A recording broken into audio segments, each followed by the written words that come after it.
All right, so George, let's go around the league now in terms of this report card, the NFLPA survey. Let's go maybe our top 3 teams. We can't be here all day, so give me 3 teams that sort of popped out to you when you saw this. Yeah, number 1 for me was the Raiders.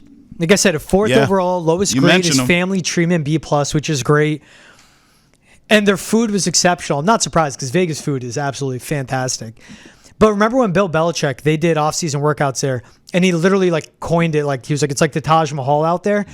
It's for everything with how laughable they are, even giving the head coach a huge review, which I thought was funny. Like, you've gone through 2 head coaches last 2 years.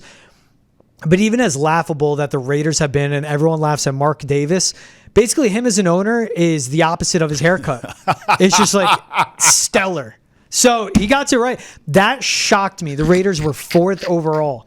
And this shows again of this is the NFLPA exposing it to this is the culture. This is the amenities, This is the quality of what you get when you walk in the door. This isn't about winning, because I'll get to that on 2 other teams. It's not about winning. It's, hey, day to day, do I like walking into the facilities? And credit to the Raiders. They got 4th overall out of 32.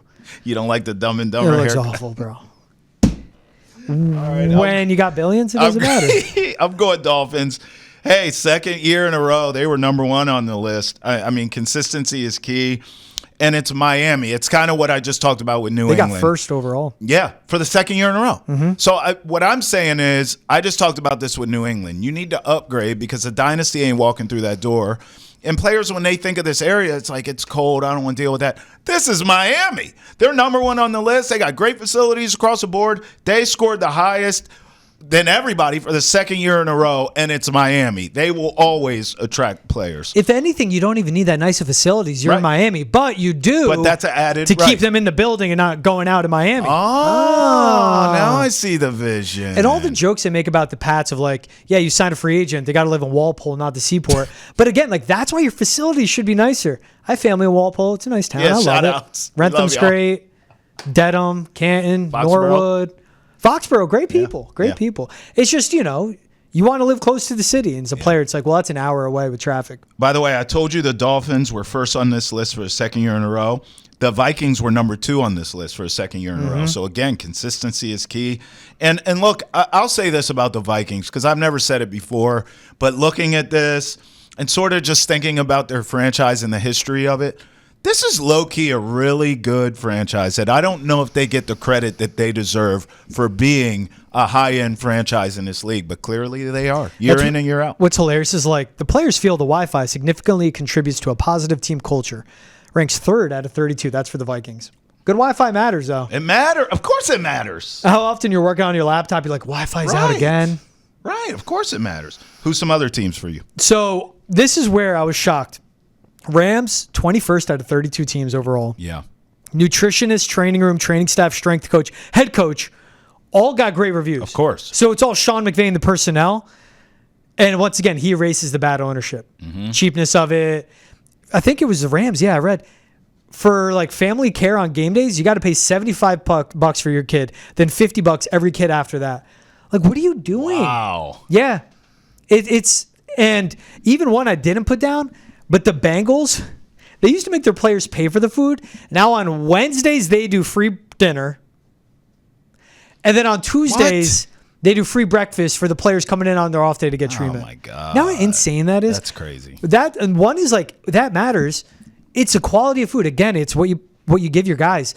You're forcing them to be at the facilities all day. They have to. Working out, practice, film review. Like the New York Giants, I interned there for a year. Breakfast, lunch, dinner, snacks, free, no questions asked, credit. And even to the Giants, you would see players are sitting there. You'd have Eli and whoever at one table. The mayor is at one table. Ownership's eating there at lunch, same time. It's a good team culture. That is a good team. You want to go? I have to be here all day. It's not convenient to go across the street and get lunch. Or for me, I don't have the time to cook my own. You have to making me pay lunch every day. Yeah, the Browns are a joke. Bro, just wait till the Bengals pay all those receivers all that money, and then Burrow's eating that money. I mean, honestly, food's gone. They're not going to have a defense, and it's going to be ramen noodles and bagel bites. It's unbelievable. The last team that jumped out to me, the Commanders. They went from last to 11th overall. Dan Quinn ranked as the top coach. Yep. clearly the new owner, I mean, Josh Harris is just getting it right. He got rave reviews as well. This organization and the Commanders with this kid, Jaden Daniels, I'm telling you right now, I know Eagles fans are so happy. They're on cloud nine, and they should be. They're champions. But the Commanders are going to be a thorn in your arse for a decade plus. The Commanders are now a well-run organization, George.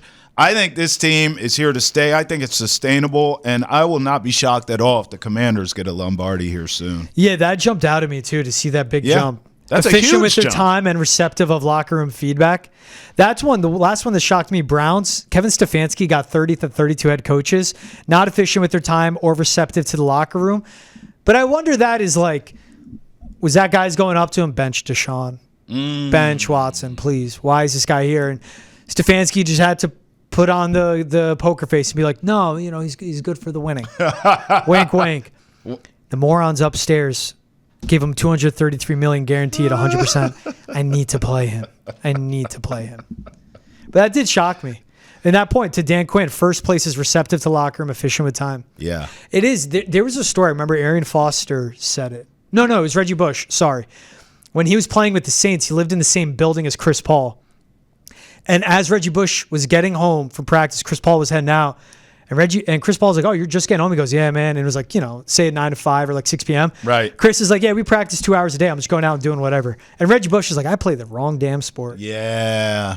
It's a lot of NFL teams, but that's like the old school mentality. You got to be in the building at 7 a.m., which was a big Belichick thing. Yeah. Being at 7 a.m., you're keeping Neil to 6 p.m. You know what I mean? Yeah. And is that effective? I don't know. Credit to Mike Vrabel again of him going, I'm not keeping coaches here until midnight. They got to be back at 4 a.m. It's not healthy for them. It's not the best for the players. Maybe it's the same thing that he'll give to the players. And that's where, all right, let's see this survey. Let's see Mike Vrabel effect. Everything it is, let's pin it right now. And let's revisit next year for the survey how big of an uptick they get. No, that's fair. By the way, I was just thinking this too because I'm looking at the list in front of me. You mentioned the Rams and how you were shocked how low they were on the totem pole. Juxtaposed to that, the Chargers are top 5.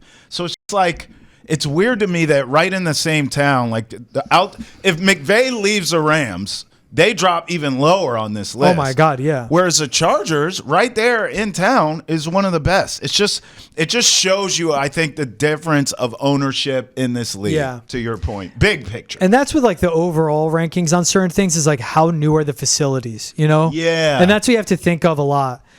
Dolphins upkeep it. Vegas is a brand new stadium. Same with the Chargers. The Vikings was built, but it was very modern and ahead. Right. Credit to the Packers for training room, and they have an A.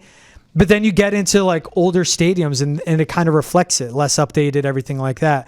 Like you get with the Cardinals being back there, the Browns, the Patriots. Chiefs, again, an eraser is Mahomes and Reed. Bro, that's another one. The Cardinals, I didn't even mention them, but they dead always last are down again. There. 32nd out of 32 what's up with teams. Them, bro? I don't know what the Big Wells are doing, man. I have what's going on? No idea. No wonder Kyler Murray plays video games. Yeah, he doesn't want to be there. 50% of players, they have enough space in the locker room. 24 believe the overall locker room size is adequate. They got an F-, 32 out of 32. Training room, they ranked last, 32 out of 32. Oh. Training staff, 31st out of 32. You know what? The one that I always wonder is the food. Taste of their team's food is 31st out of 32. Oh Freshness is 30th. Dining area is 31st. Jeez. That matters. It does matter. It matters. I bet the Wi-Fi is good so Kyler can get his game on. He's on the sticks, baby. D- in ownership. Well, there you go. 31st out of 32 investing in facilities. They're the worst. 28th in contributing to positive team culture. 27th committed to building a competitive team. Oh. I love this. It's just it exposes it.